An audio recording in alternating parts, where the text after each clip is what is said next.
ថ្ងៃនេះគឺជាថ្ងៃច័ន្ទថ្ងៃដើមទ្របគឺបានចារនុបកថាសម្រាប់បញ្ចុះនឹងព្រះមហាមុនីឥសីដែលបានឆ្លាក់រួចហើយគឺมันបញ្ចុះនៅបញ្ញាក្អែកទេបងប្អូនគឺបញ្ចុះនៅកថាមួយហ្នឹងគឺគ្រប់គ្រាន់តែបងប្អូនមានបញ្ញាក្អែកក៏បញ្ចុះបញ្ញាក្អែកទៅតែខ្ញុំមិនបញ្ចុះបញ្ញាក្អែកខ្ញុំបញ្ចុះនៅកថានេះវិញ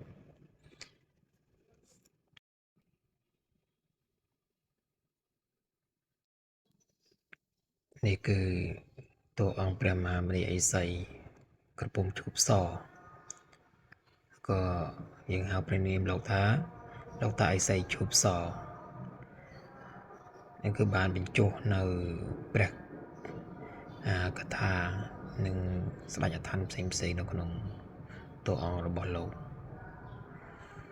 គឺបញ្ចុះឲ្យគឺលោកតាញញឹមស្រស់ម្ដង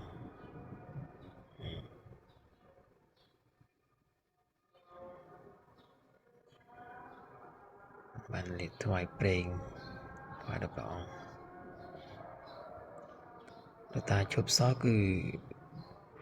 លោកនៅភ្នំខ្ទោនៅតាមភ្នំខ្ទោ